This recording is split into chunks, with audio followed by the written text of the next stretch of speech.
Hi, my name is Jeff Morgan. I am from Dallas, Texas. This is Friday, December the 1st, and a quick update about the meeting with Attorney General Ken Paxton that will take place in Austin, Texas on Wednesday, December the 6th from 9 a.m. to 12 p.m.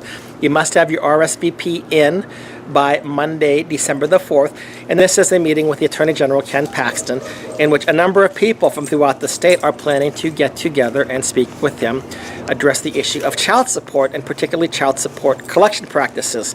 In order to be at this meeting, you have to RSVP with Andrew Leone, and I will again provide his email address as far as contact. You must RSVP with him by December the 4th.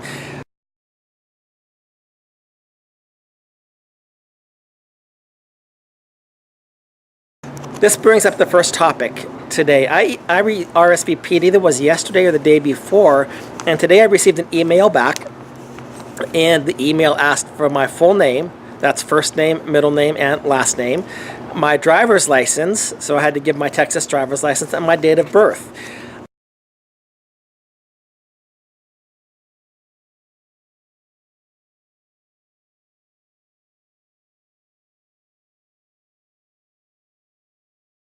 I have now been on the phone with a couple of people who've expressed concern over this. Another individual contacted me by email.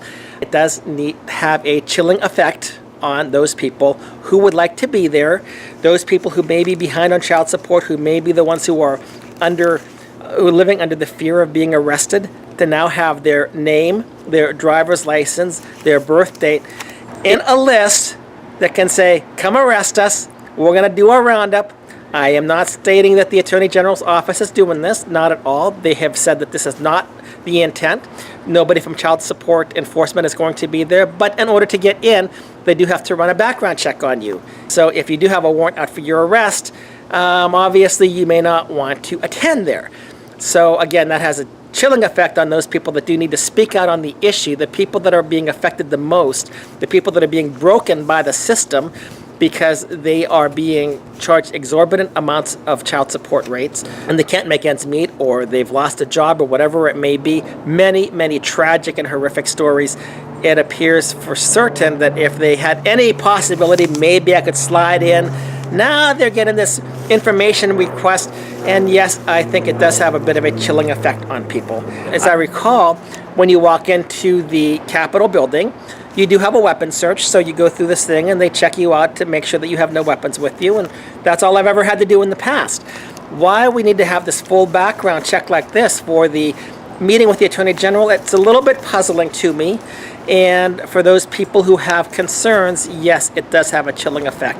I've met with the Attorney General at a breakfast in Rockwall. Last time I saw him was in October. And there was no security background check to get in. If anybody wanted to do something nefarious, those are the types of areas that they could easily do so. I'm sure that the Attorney General will be protected by security, and he should be. He's an official in the state of Texas. He deserves that. But at the same time, the information that we're being asked to provide, it raises some eyebrows, to say the least. I don't like it.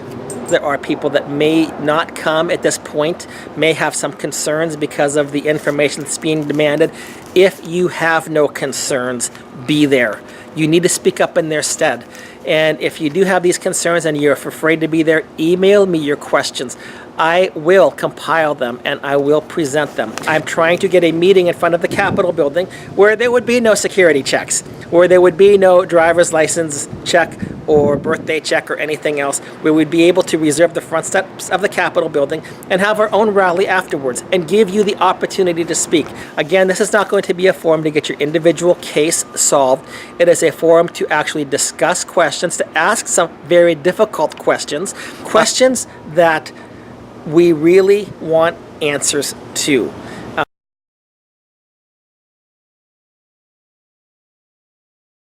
The federal government actually pays the state of Texas money to collect child support. Why does our state take funds and act like it's a good thing when the funds come at the expense of the destruction of the family? Why are we destroying families for the sake of money? If you have maybe a short amount of time that you see your children each month, people think that you need to spend that time having fun with them. So instead of becoming a father, you're becoming a an adult playmate in a sense, an adult friend, an adult play person. The purpose of a parent is to not just be a play person. The parent is the person who needs to make some tough calls at times, who needs to exercise discipline. But when you have a system that basically consigns a parent, be it a father or a mother, to a visitor status, that parent loses influence with that child, and the child is the one who suffers. Regarding whether it's Facebook posts about the event or any type of comments about the event, let me give one word of advice. I would be very cautious about expressing anger. Last year there was a House bill for shared parenting. It was for 50-50 shared parenting. It was originally sponsored by Representative James White, and for whatever reason he did not forcefully go through with the sponsorship of the bill. But Steve Bresnan and Amy Bresnan, if I remember correctly, had supposedly claimed that they had received a death threat from somebody. And I saw a couple of posts that I thought, in my opinion, it was not what they said it was. To me, I looked at them as, yes, playing the victim card. Because, if you get something like shared parenting, all of a sudden the family law attorneys start to lose their income revenue, and the lobbyists for the family law attorneys will lose income as well, lose influence. So we had this bill, Shared Parenting 453, that was going to be presented before the committee, and as a result of a couple of people, Representative Harold Dutton took the bill off the table because of the actions of a few. It was not right. To sum this whole thing up, the RSVP situation, be prepared. Unfortunately, this kind of caught me by surprise. To provide the Attorney General's office your name, your driver's license, and your date of birth.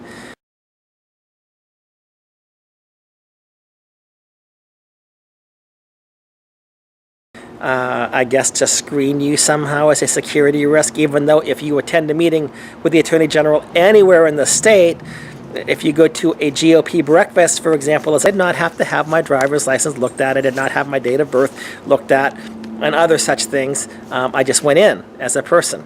And even though the Capitol building has people that screen you, that look for metal detectors, whether it's some type of a weapon or a knife or whatever, they have people there to actually search for these things. I don't really understand why this type of scrutiny of individuals who want to talk about an issue that is destroying families in the state of Texas, why they have to be put in the state of fear. I don't understand this in the least, and it's a question that I'm going to ask the Attorney General. If we're going to be asking questions, one of the questions will be, why did the people that wanted to talk about this issue have to undergo such scrutiny? Especially when you go out speaking elsewhere, you do not have everybody in the GOP, at the breakfast that you speak at, present their driver's license and date of birth and run security checks on them.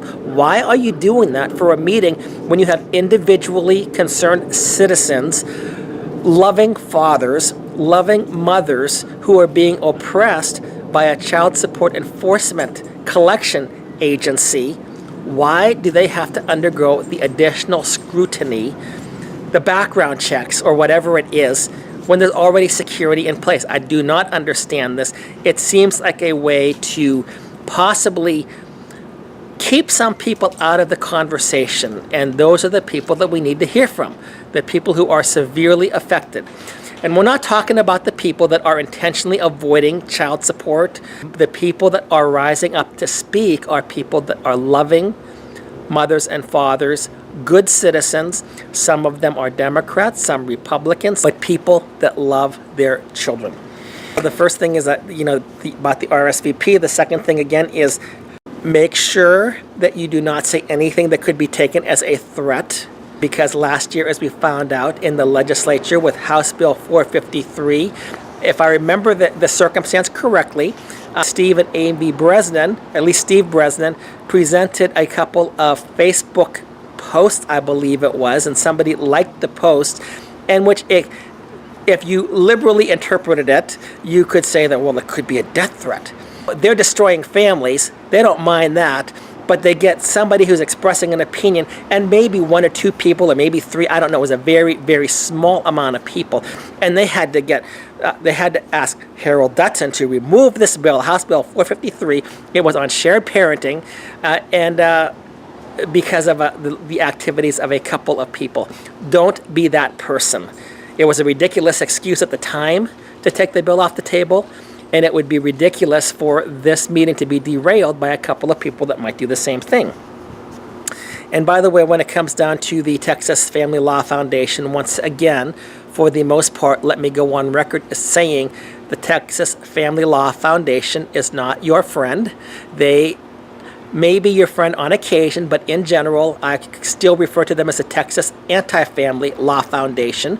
They are there in existence for the benefit of the family law attorneys, not for the families in the state of Texas. Give us your name and whom you represent, Sure. and then you can proceed. Thank you. Joelle Cannon Sheridan, and I'm the president of the Texas Family Law Foundation. So the Texas Family Law Foundation, we kind of call ourselves the lobbying arm of the Texas State Bar Family Law Section. We kind of call ourselves the lobbying arm of the Texas State Bar Family Law Section.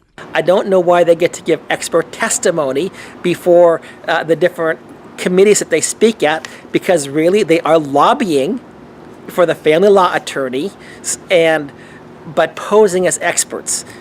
We kind of call ourselves the lobbying arm of the Texas State Bar Family Law Section. To me, it almost seems like it's corruption and racketeering or using influence improperly, and somehow we worship these people as if they are the experts. They are lobbyists, and they are lobbyists for the family law attorneys. We kind of call ourselves the lobbying arm of the Texas State Bar Family Law Section. And then the final thing, once again, is that I am in the process of seeking to confirm a reservation for a rally after the meeting with Attorney General Ken Paxton. The rally will be open to the public. It will be open to those people who may be behind in child support, maybe having a fear of arrest, who did not get to speak or won't get to speak at the meeting. It's open to the media to come and to be there. And we will extend invitations to the media, I believe, because this is an issue I don't think that many people in the state of Texas realize how deeply it affects people and destroys family, and how it's hurting our society, and how the state's profiting off of that.